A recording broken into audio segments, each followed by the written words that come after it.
I see everybody feels super comfortable coming on camera. I tease.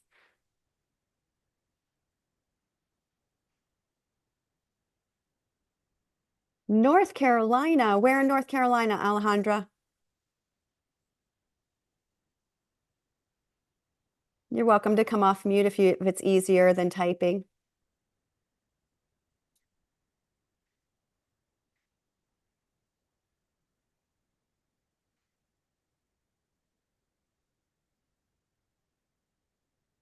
Hi, Bailey. Oh, I love it. So, Carrie, quite a few from our team are on the call. So, Bailey's a part of Believe Big as well. Hello from Gainesville, Florida. It is Gator country. I won't ever even say the word bulldog for those of you who know that rivalry. I'm teasing. Go Gators. Welcome, Lynette. All right. What do you think, ladies? Danielle, do you have 12? Me too. We're going to go ahead and get started. A little bit of housekeeping ahead of time. My name is Stacy Fritz. I am a patient advocate and also one of the hosts of Food for Thought. I want to say welcome. This is a beautiful day in Maryland. For many of you who are calling in from other parts of the country, I hope you're enjoying the same. Today's topic is gut health, and we are so blessed and lucky to have Carrie Prosinsky with us today. She is one of the oncology nutritionists from Remission Nutrition, and as always, I say it every single time, and I mean it sincerely, we are so lucky and blessed to have their team be in direct support of our team. So with that said, one other comment about today's topic, gut health. If you have many questions like I do on this subject, let's agree, if it's okay, that if it's specific to a diagnosis that you might be working your way through, or somebody you love or somebody you know, we're going to avoid drilled down specific questions. Why it doesn't give Carrie enough information by just simply the questions. We want to make sure that we get you the full-blown correct answer for you specifically. But if these are generic questions about gut health, that's my role, is to kind of monitor the chat and make sure that Carrie's being fed the questions as we go along. You can feel free to come off mute and ask a question at any time. Just use that little icon at the bottom that would raise the hand, and we'll give you the floor for a few moments. I'm going to pass the baton to Carrie, and I know that you all, like I am, looking forward to hearing this really, and I say it not tongue-in-cheek, riveting topic, because gut health is really quite popular to discuss. And so Carrie's going to take us through, and she's got a really cool story to share with us along the way. So welcome, Carrie. Hi, everyone. Thanks for having me, you guys. I'm very excited to do this. And please, I'm sorry, I apologize for my voice. I'm under the weather right now, so I am going to push through this. Yes, we do get sick sometimes, and that's a good thing. All right, so let's talk about the gut health on the cancer journey. All right. So this is a photo of my family. We actually live in Houston, Texas, and we are visiting Jen, my boss, out in James Ranch, Colorado. Probably one of my most favorite magical places ever. That's my 14-year-old daughter, my 11-year-old son with his crazy hockey hair, and my husband, KP. We actually moved to Houston from Canada, Alberta, about 8 years ago. And I just recently uprooted my family to full share. And I'm going to give you more information on why I did that and everything tied all together at the end of this presentation. So I started my own gut health journey when I was 19 years old. I had a doctor who told me I had Crohn's disease, and my mom was not having any of that. And so she found me a naturopathic doctor, and I have been on this lifelong journey now of gut health. And each year, each month, each day, it keeps getting better and better. It's so exciting what we're learning about the gut.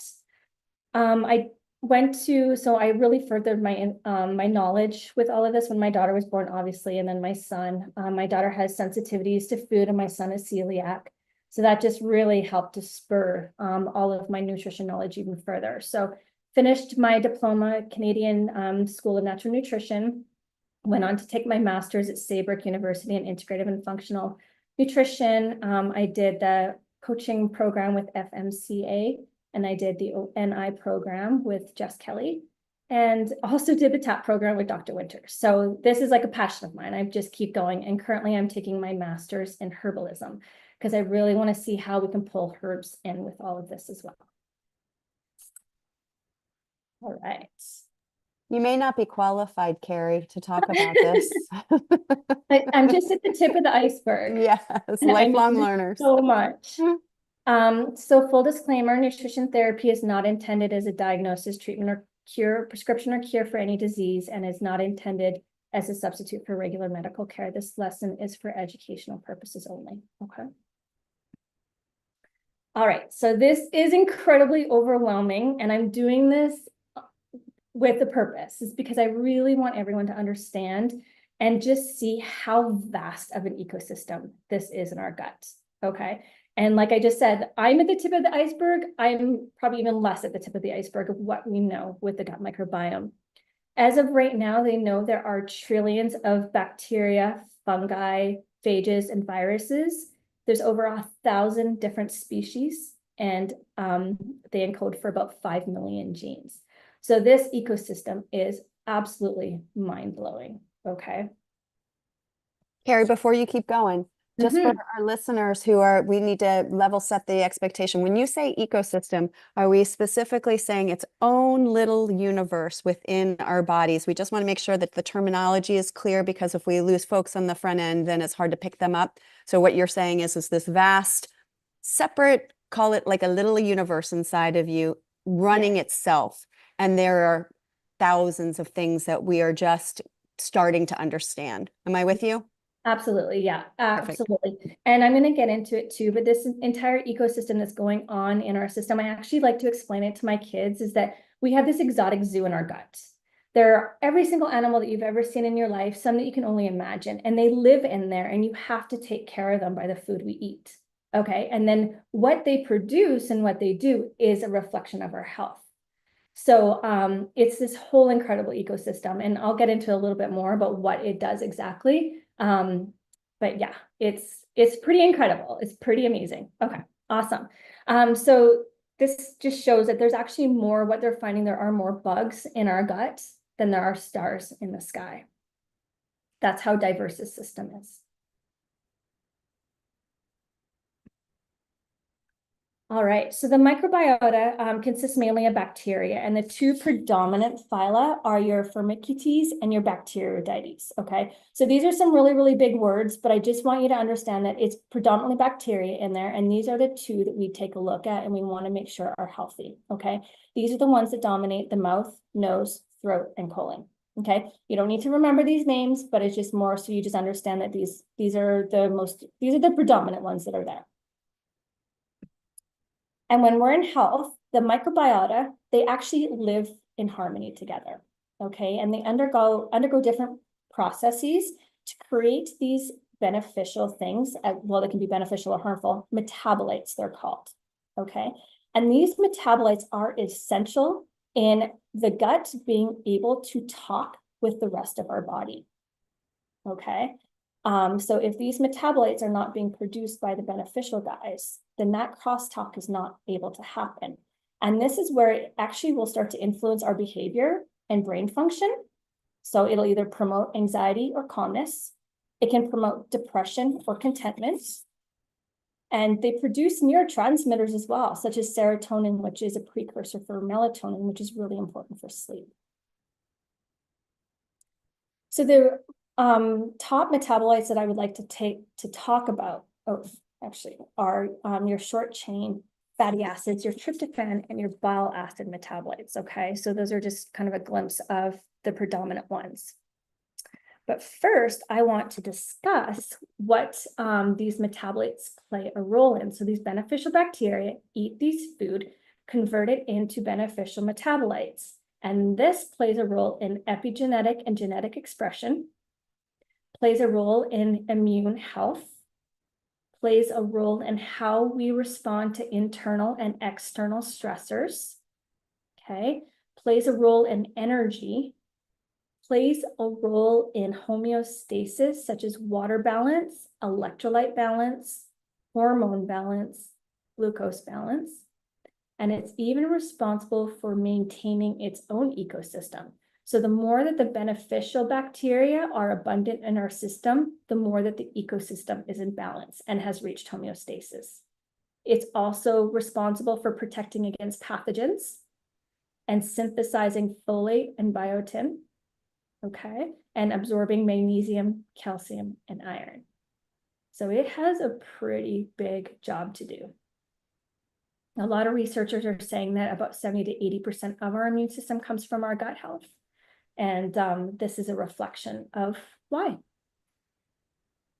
Any questions so far? Harry, let me ask you one. And again, we'll give our listeners a chance to ask if they have additional questions. So just to drill down, or what you're saying, the gut has, we'll call it good bacteria, and then it might have not so good bacteria. You're speaking directly to the role that the good bacteria has within our gut health, right? Exactly. So if I'm understanding you correctly, it's two things. Are we supportive of the good bacteria, and that needs to be in balance as it relates to the not so great bacteria? Did I understand that correctly? Yeah, exactly. I think this is such a maybe it's just for me, and I don't know how other folks are. This is such a big topic to wrap your head around it in a way. I would love to leave our time together with people saying, oh my gosh, I finally get it, because I'm not sure I can completely understand the vastness. Yeah. So as we go along, will you just kind of reinforce, like you are doing, that this time what we just spoke about is the good bacteria and how that might relate to the next part of it? I'm hoping I understood it correctly. Yeah. Okay. Absolutely. Yeah, exactly. And I will tie this all together. So then that way we know Yes. exactly the good and what happens with the harmful guys, the naughty guys. Okay? Got it. Yeah. Awesome. And are the good guys the ones that are called the metabolite? Is that what you're using that term for? So yeah, so the predominant bacteria are the Bacteroidetes and the Firmicutes, and those guys produce the beneficial bacteria. Got it. And so as we move through and talk about the harmful naughty guys, that's where it's pathogenic bacteria that kick in, such as H. pylori. Understood. Okay. All right. Perfect. All right. So now I want to talk about the metabolites that are produced by those two bacteria, the Bacteroidetes and the Firmicutes. Okay. And so the first metabolite, so as I mentioned before, we're going to eat some food. And the bacteria, the beneficial bacteria, are going to convert it into something beneficial to us. And so one of the things that are produced is short-chain fatty acids. And this is created from the fermentation of dietary fiber in the cecum and the colon by several different species of gut bacteria. And this is where our soluble and insoluble fiber are incredibly important. Okay. So soluble fiber is a fiber that dissolves in water and forms a gel-like substance in the intestines. These foods include hazelnuts, sunflower seeds, flax seeds, Brussels sprouts, broccoli, turnips, and so on. Insoluble fiber is when it does not dissolve in water or the gastrointestinal fluids and remains unchanged for the most part. It adds bulk to our stools and helps food pass through the entire system, and it helps prevent constipation. So these are your berries, your spinach, radishes, coconut, apples with the skin on, avocado, and so on and so forth. Okay, so a big thing that I hope that everyone takes from all this is what you'll start to see is the diversity and how important diversity is with all of this. Okay. All right, so short-chain fatty acids play a significant role in immune homeostasis. They regulate inflammation, so they'll help bring inflammation down by keeping this inflammatory macrophage in check. Okay, so they help, just remember, they just help with inflammation. Okay, and they help with the internal nervous system as well. So butyrate is actually a favorite one of mine that I wanted to mention. So what happens is that from these foods, the gut microbiome will break down the short-chain fatty acids. And there's a specific bacteria called Roseburia that will actually have to convert the food one step further into butyrate. Okay, and butyrate is really, really important for the gut lining. okay, and helping to build up the strength of it. It helps to lower inflammation, and it also helps to keep the tight junctions nice and strong. So our only food source of butyrate is grass-fed butter and ghee. So even when I don't have my clients on dairy, if they can tolerate it, I will still have them eat grass-fed butter and ghee. So then that way it can help to restore the gut lining. Those are the only two, Carrie, is grass-fed. So let's pause here for a second. So for those of us who are on the journey and trying to add or subtract things that are supportive to our health, is that across the board that grass-fed butter and ghee will support healing in the gut? Yeah, so what we look at is a couple different things. So we want to make sure that you can tolerate it first. And Yep. then the second thing I want to take a look at is your insulin growth factor 1. If that number is elevated, then we do not want to use any of the grass-fed butter and ghee as well, and keep it out for probably about 2 months until we can run another test. Mm. What that is, insulin growth factor is a hormone that's produced from the mama cows or sheep or goats, and it gets transferred into the milk, and then we consume it too. So in the grass-fed ghee and all that, all the dairy. So we consume that. So if our IGF-1 is elevated, we do want to stay off all dairy. All right. Anybody have any questions so far? Just making sure. We're good, Carrie. Can keep on rolling. All right. So here's some other honorable mentions of some other great short chain fatty acid producing foods. Okay, so these foods are incredibly important for gut health. Even tea. Okay, so doing different teas like ginger tea, marshmallow tea, licorice tea is really beneficial. Peppermint, anything like that. Really, really great for the gut microbiome. When you choose your teas, though, always make sure you're getting it from a high quality company like Mountain Rose Herbs. Okay, always stay away from non-organic teas. They actually use hazmat outfits when they harvest the tea and coffee. So you want to be really careful with that. Okay. All right. Now we're going to talk about tryptophan. And yes, tryptophan from amino acids, okay? So which is abundant in turkey, red meat, eggs, nuts, and seeds. And so tryptophan, this amino acid, gets converted into metabolites by the gut microbiome, and it has significant anti-inflammatory activities, okay? So again, this is an all dependent. So yes, we do support, pasture-raised, grass-fed, grass-finished meats, but there are some dependent things when, we have to pull the red meat out, okay? So it's very much it depends on the scenario with that person, okay? But again, I just want you to see that the diversity, our bodies are looking for this diversity, okay? Bile acids, okay? So the gut microbiome also transforms 5% of the bile acids produced in the liver that have made their way to the colon. So the gut microbiome turn these bile acids into secondary bile acids, which significantly impact receptors such as vitamin D. Okay, so that's part of the vitamin D absorption. Okay, promote homeostasis and help to keep inflammation and the naughty pathogens in check.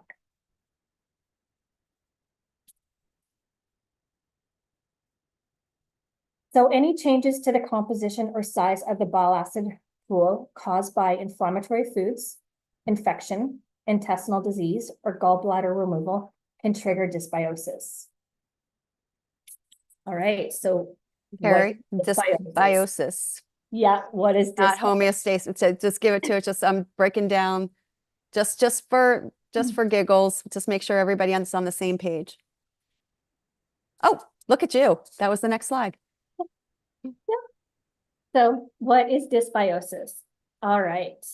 As we learned, metabolites produced by the beneficial microbes can be protective, okay?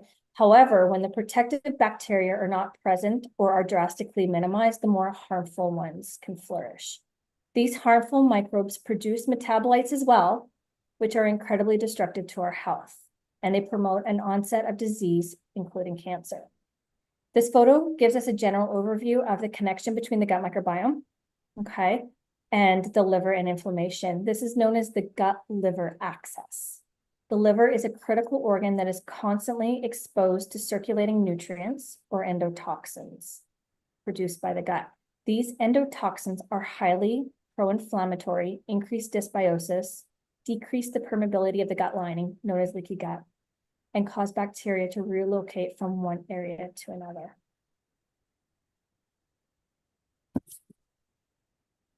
So what alters the gut microbiome? Our standard American diet, okay, of poor quality fats, high consumption of poor quality protein, highly processed foods, refined grains, gluten, high salt concentration, which is not the proper salt concentration, high fructose corn syrup, unfiltered water, okay? What they're spraying in our air as well, that's always a big problem, chemicals in our system, chronic stress, alcohol, and even a sedentary lifestyle. So there's definitely a lot of factors that will impact the gut microbiome. And believe it or not, even dehydration will impact the gut microbiome. So these are some conditions that that gut dysbiosis can contribute to, okay? And they're finding more and more of how the gut is related to all of these conditions. Even so much so to where like teenage kids, when they go have like acne and stuff, how that is all now being related to the gut microbiome and what kids are eating at that age.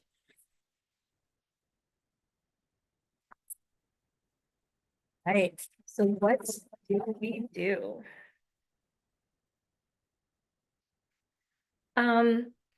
This is where, if you want to do some more digging, I would highly recommend looking into the GI map. Okay. So real quick, Carrie, so this was one of your questions on the front end, was how do we test gut health? So before you get into this, this is a test to, I'm assuming, to evaluate that gut health. Yes. Somebody would have had to have had the question, right, ahead of time. I feel like this is a not brand new, but it's a newer conversation. In fact, there have been folks along the way that don't necessarily even support this permeability or gut issue tremendous. I just feel like it's a newer. Would you agree with that? Yeah, definitely. Definitely. So if somebody is curious, whether or not they're symptomatic or things have, they've constantly had digestion problems or whatever it is, this next slide is just a way that we could evaluate what is exactly happening in that. But before somebody got to that, how would you know? Is it just your traditional, something's off and it doesn't feel quite right? Or why would one have the question? So I think like anybody would benefit from this test just to know what's going on with their gut, to be honest with you. I have my kids who are 11 and 14 do the test every year. Just because of, like they go to school and they sneak food. We're in contact with different parasites. We travel. I had H. pylori, which is a pretty nasty bug that you can pick up from contaminated food that can lead to stomach cancer if it's not in check, right? Like our water, anything like that, we can pick up these things. So it's always really, really good just to see what is going on with the gut. Dr. Anisha always says, don't guess, assess. This is one of the things. If you want to know what's going on, just check. And this GI map with Genova Diagnostics is one of the best tests that are out there. And it's called GI map. Yeah. And it's, and who is it by? Genova Diagnostics. Got it. Yeah. And so I would add on the zonulin test. The zonulin test is an indicator of leaky gut and gut permeability. So it's an enzyme that gets released by the body when we're under strict inflammation or like under chronic inflammation. Okay. So this test, it checks for a variety of microbes of DNA using an advanced technology, detecting bacterial imbalances, microbes contributing to illness, and other indicators of digestion, absorption, inflammation, and immune function. So it looks for quite a few different things. And this would apply, like I said, to everybody. So anyone that has like a chronic skin condition, like eczema or anything like that, I would check to see what's going on with their gut. Anyone that has seasonal allergies, I would check to see what's going on with their gut. It can be as simple as that, and then all the way through. So Let's stop there for a second and see if we have any questions, because I think this is really important. As you reveal the information like you're doing so beautifully, I think the natural thing would be like, hey, I want to know. I want to know what's happening there. Can anybody order that test, or do you have to go through your doctor? So you do need to go through a doctor or a physician that will order it for you. We can order it as well at Remission Nutrition, and we've also taken training to go through the test with you as well. So there's a couple different options. I think, so we order it through Rupa, and I think you can even meet with one of their physicians. Got it. So separate than, say, a Viome or another, this is more specifically targeting just the gut health. Do I have that correct? Yeah, exactly. Yeah. Just Got the it. gut health is looking for inflammation. It's looking for like how things are being digested, how you're absorbing. So it breaks down all like a lot of the bacteria that I was mentioning, and it really goes, it checks to see what's going on with them. So this test is by far, I would say, the best one that is available to us. Great. That's awesome. Thank you for that. Yeah, absolutely. So, and then any other questions on the GI map? Nothing on our side.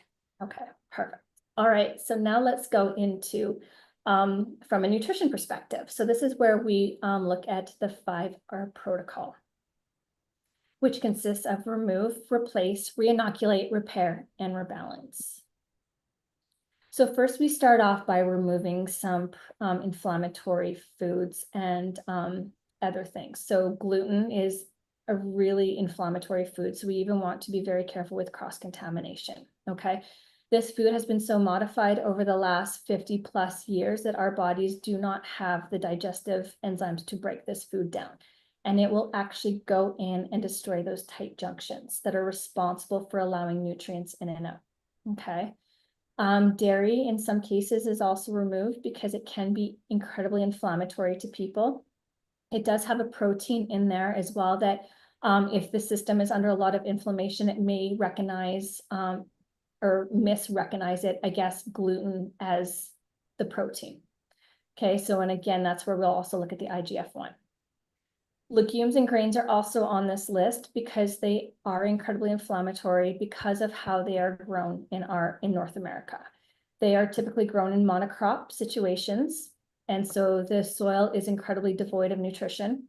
And they also sequester, so they pull up heavy metals and insecticides and pesticides from outlying farms. So regardless of being organic, they're very, very heavy in these toxins. Food sensitivities is something that we also want to remove. So that's something that we can just do like with an elimination diet, or if you know you have some food sensitivities, keeping them out, or there's also tests that you can do for that as well. But I think the elimination diet is the best one that's out there.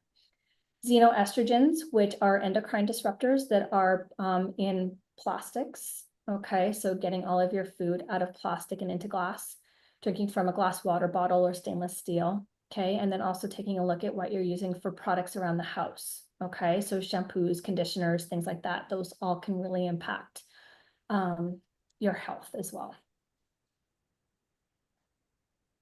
Any questions on that one? Carrie, I just feel like it's like, this big list of all these things that we have to get rid of. If somebody said, what we try to do is make bite-sized pieces, action items doable. So in your experience, what would you say for somebody who's trying to improve gut health would be the top 3 micro changes that you could make that might move the needle a little bit? I always worry when we do the food for thought webinars, when we say just this is the cause of it, or this is where it's coming from, and this is what we need to get rid of. And at the end of the day, the information becomes so overwhelming that we end up getting paralyzed in the details.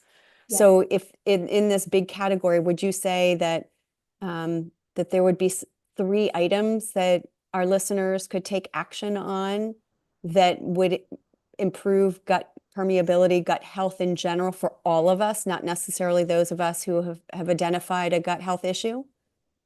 Yeah. So what I actually always like to ask at the end of my sessions with clients, with new clients, is what are your takeaways? Mm, And then we go with that. yes, And I still always highly encourage gluten. If you were to remove one food, that would be it.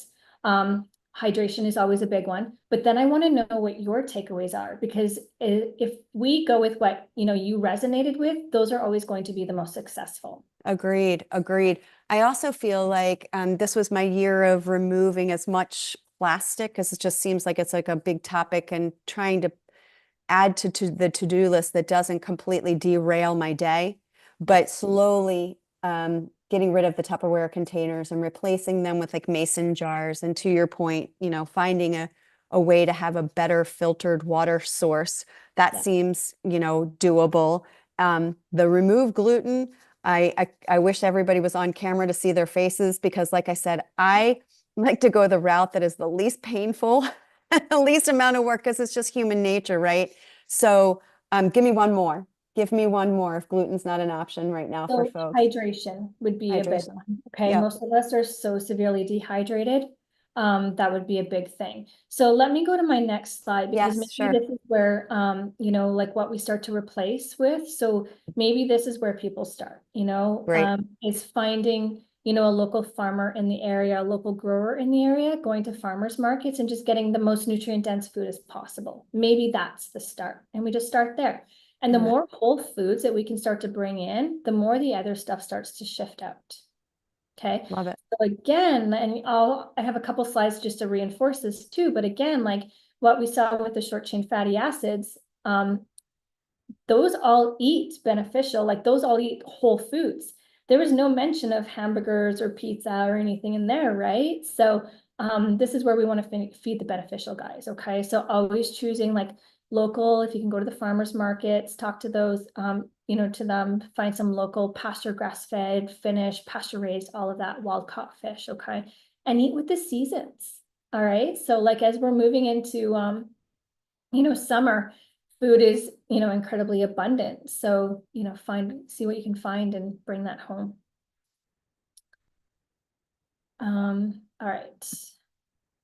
So I also want to mention too that chewing our food mindfully is also very important. Okay, so taking 3 deep breaths before we start to eat our food. We have such a tendency to inhale our food. Okay, and that really does impact the gut microbiome too. Okay, so take 3 deep breaths, chewing our food mindfully. And then there's also some really great ways to help support the digestion in the stomach, and you can use apple cider vinegar for that. Okay, I love to add it in salad dressings. But you can also just put like a tablespoon of it in some water before you eat, and that will help support digestion.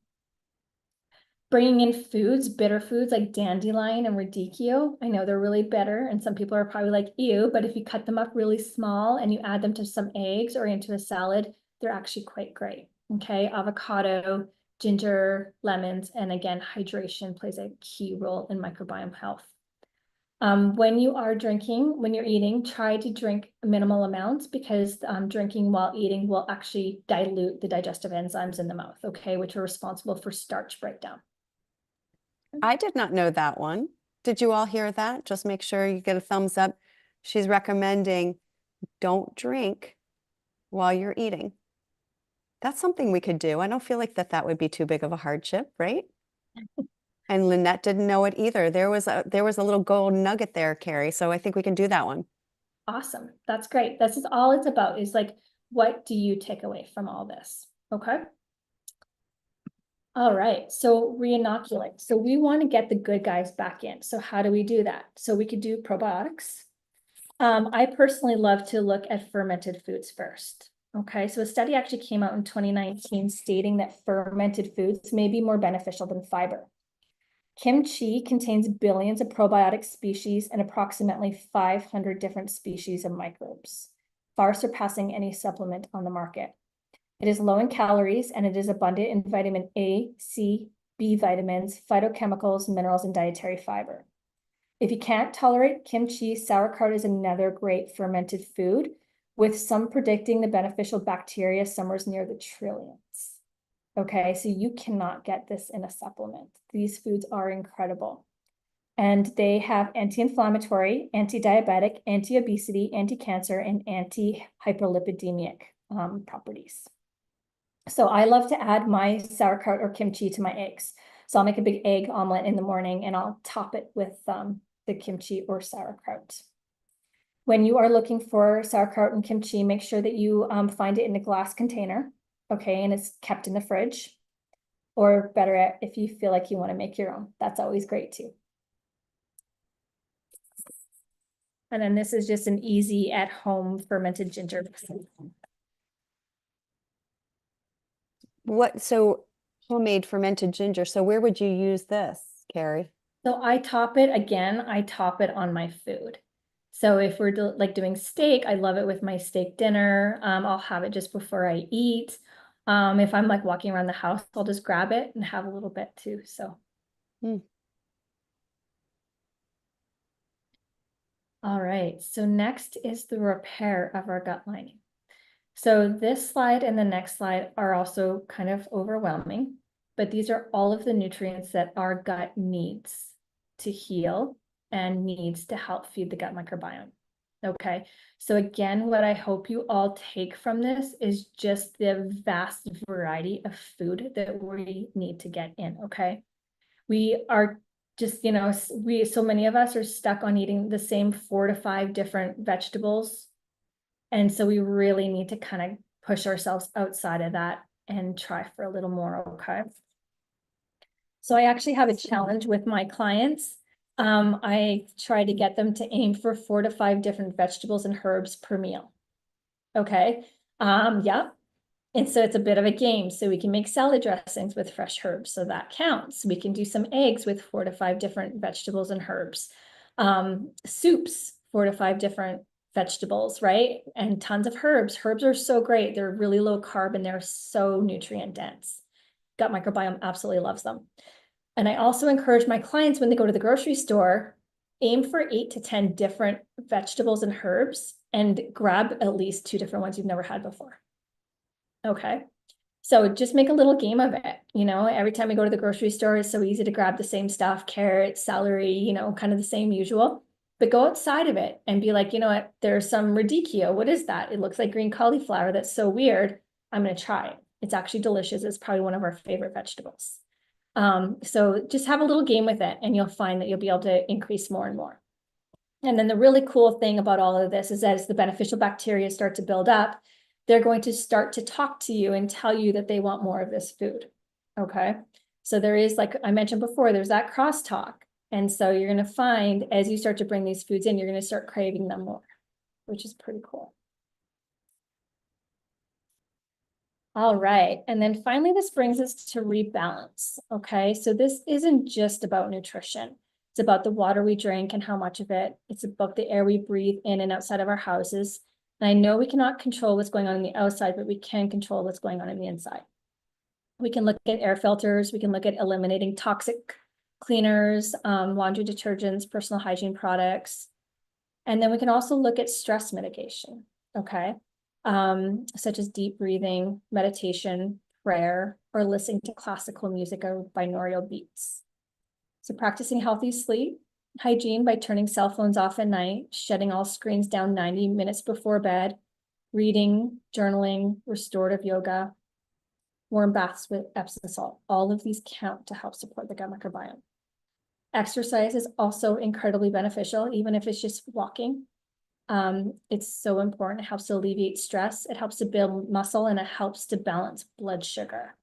And last but not least, get into nature, okay, as often as you can.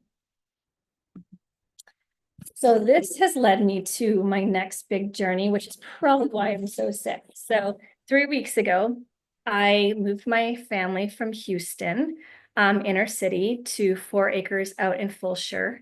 And we are putting in a 1/2 acre food forest. And we just got our first ever chickens. Because I truly believe, like, as I'm learning about the soil and about the food that we're growing, I really believe that this is the missing piece for all of us. It's a way to reconnect with nature and the soil.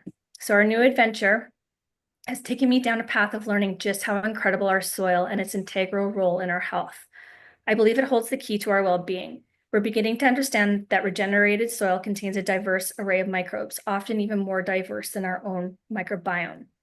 Beneath our feet lies an ecosystem that communicates, produces nutrients, and fosters biodiversity. It's an ecosystem more abundant than our oceans, some researchers say.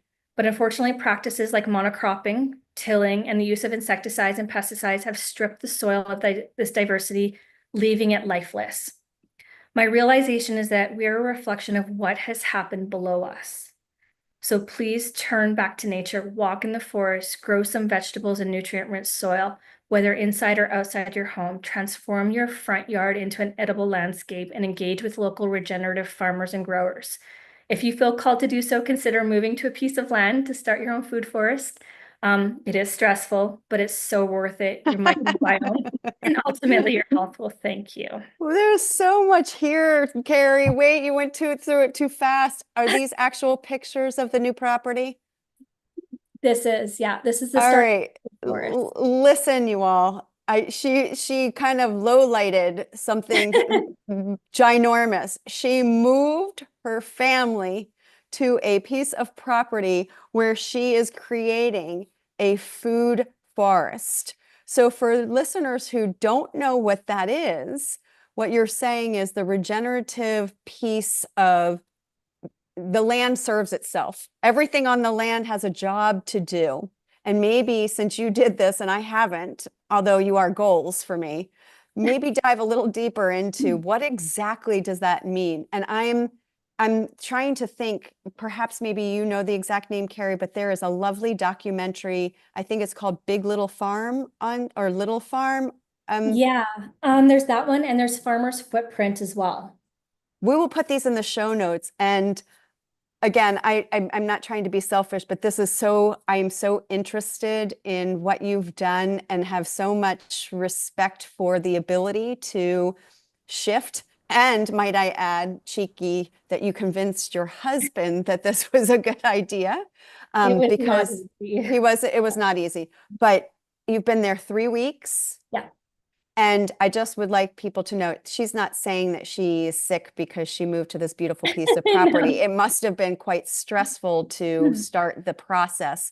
And again, the question is this the actual property and this is where you've started? Oh my Yeah, goodness. so this is the actual property. So it was really stressful. But I know I had to do this for my kids' health and for my health and my husband's health. Like just living in a city, there was, I kept doing our stool samples and everything just kept coming back, not where I thought it should be. My lab markers kept coming back the way they shouldn't be. Mm. So this is where I started to do a lot of research on what is missing. And I truly believe that this is what is missing. So we found 45 minutes outside of Houston, we found this little area called Fulshire. And you can actually see my neighbor's house across the road. She's the one who sold us this property, and we decided to tear down the house and we built. And we built with clean principles as well. We found a builder that would work with us. And I went off the book prescriptions for a healthy home. So then that way we could build a cleaner home as well. And then my husband's known that I've wanted to do a full food forest for years and years and years. So I actually found a guy here in Houston, and he is helping me install this just to help avoid like 5 years of air. And so what we did is the soil was incredibly devoid of life. It was all just clay. It had nothing. So what we did is in this half acre, we did 12 inches of manure, horse manure from a neighbor, and then 12 inches of mulch. And we let it sit for 4 months. And it created this incredibly diverse ecosystem. My landscaper, food forest landscaper, he sent it off for soil testing, and they were completely blown away by how the microbes in here were so healthy.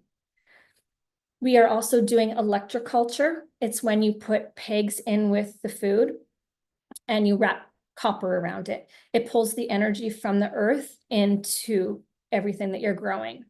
It's an incredibly old practice that is now starting to see that it's coming back to life. Carrie, So when you get all the way through this, you're going to write a book for us?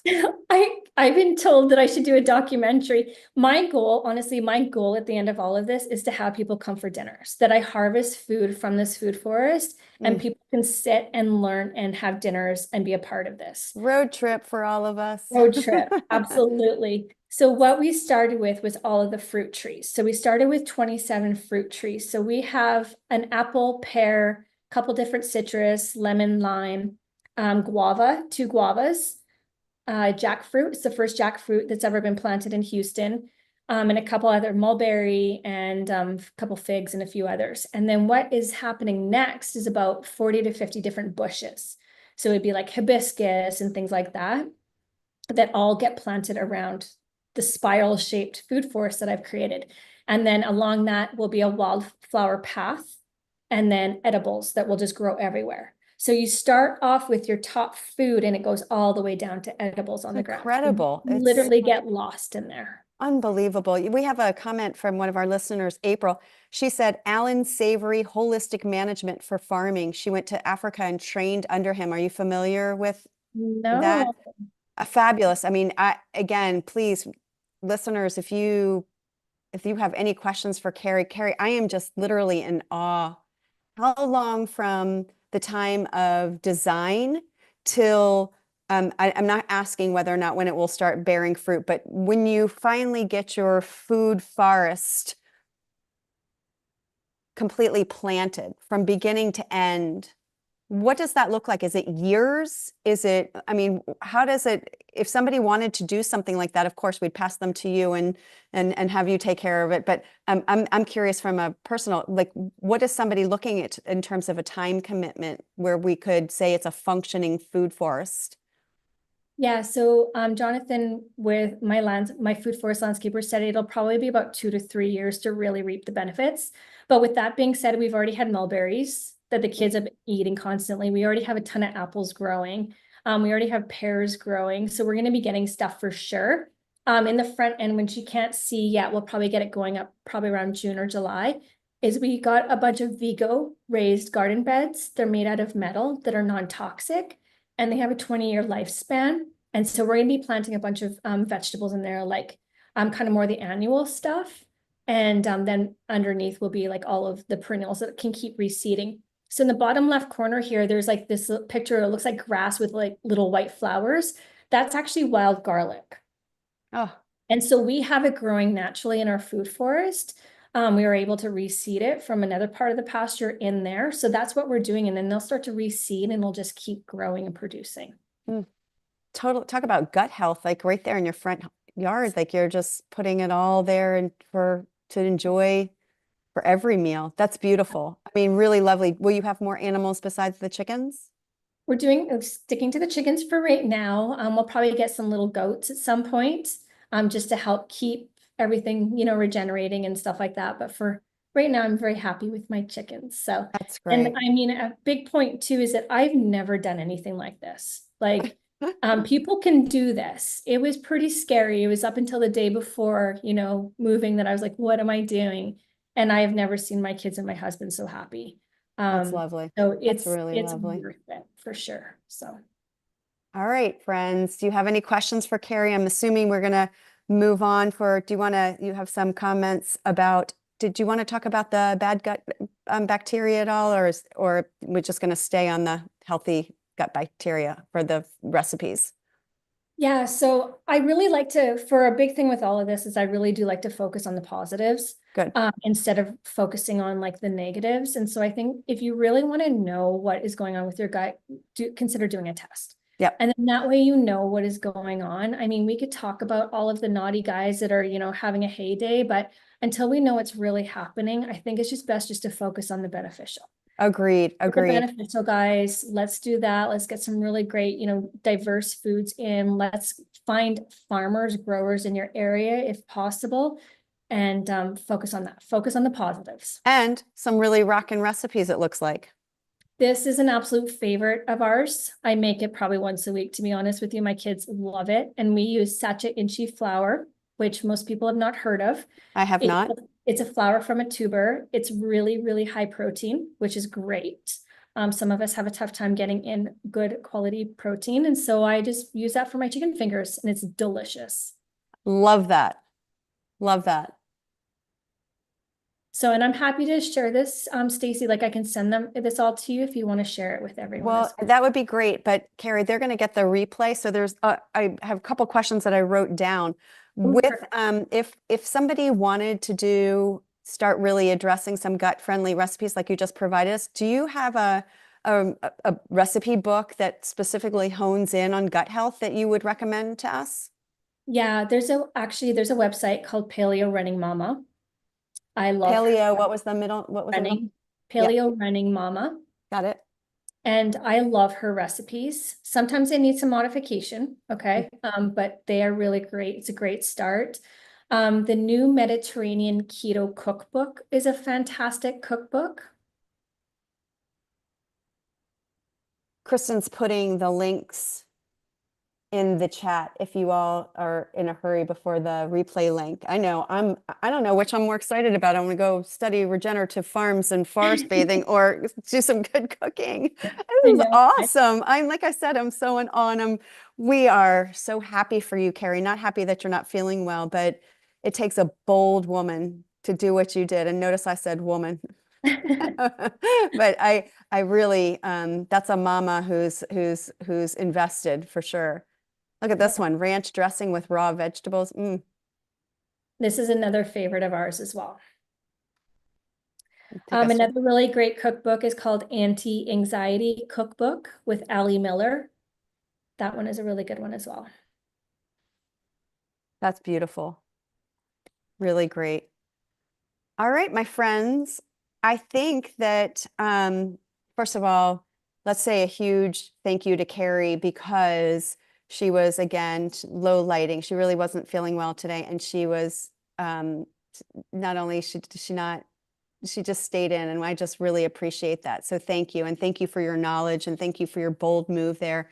All of us who are trying to do things a little differently can learn something from someone like you, which is a little bolder than I am anyway for at this point. I love the story. It's just terrific. Anybody else have any questions? I want to close this out with in gratitude for your attendance and Carrie's attendance and the staff at Believe Big that make all of these webinars so easy to run. We just getting a lot of thank yous. Eileen wanted to know, Carrie, what was the name of the Mediterranean cookbook, please? It's called the New Mediterranean Keto Cookbook. New Mediterranean Keto Cookbook. And please don't feel like, I mean, if you want to write them down now, you can, but you're going to have this replay sooner than later. Yep. And also too, I want everyone to think of their 3 takeaways and write them down, or if you want to say them, but just reflect on your top 3 takeaways from all of this. Well, that's what I was going to say too. After each of our food for thought, it always makes me wonder too, that when we have we're not a culture that's lacking in content and information. And when we are already feeling a heavy burden on our shoulders with something like a diagnosis, I worry that it gets to be overwhelming. And I love your suggestion of what is your specific takeaway for your specific scenario. What are the things that are non-negotiable or things that might be easier to implement? And only you all know that. They may be different for each of us. But if we can remind ourselves that nobody on here is ever going to tell you that you need to overhaul it all, because what we don't want to have happen is the information contribute to an already stressful situation.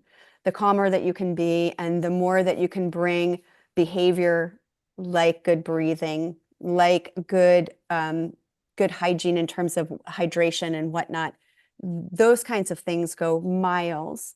Some of these minutia details of the what that we're going to eat, they get caught up, and we end up perseverating on something that causes more stress than it needs to. So if nothing else, listen back to the replay, find 3 things that might work for you today. And once you conquer those, then you're going to create a list of another 3. And if that is still too much for you, Carrie is available, and I will always, my email address is stacy@believebig.org.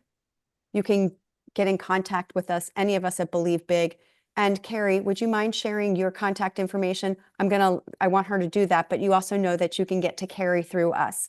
If you are somebody who is interested and would like a little more hand-holding, a little more customization as it relates to you, that's what Carrie does. An oncology nutritionist will hold your hand and guide you through these steps that will possibly make it a little easier on you. It's not that you can't do some of these on your own, but I want you to know that you have access to the resources whenever you need them. That's what we're here for. I want to say thank you, a special prayer, because again, we know who's in charge here, and God bringing us together in such a beautiful hour. I just want to say thank you again. Thank you, Danielle. Thank you, Kristen. Thank you, Carrie. And thank you to all of you. Let us know how we can support you. Carrie, please give your contact information before we head out. It is Carrie, Carrie, at remissionnutrition.com. Yeah. Tiffany wants you to know, Carrie, that she loves your farm. It's so incredible. And thank you for sharing that with us today. And I concur. Anybody else? Just more thank yous. Love you guys, and we'll see you next month. Thank you again, Carrie, and please feel better. Thank you. All right. Take care.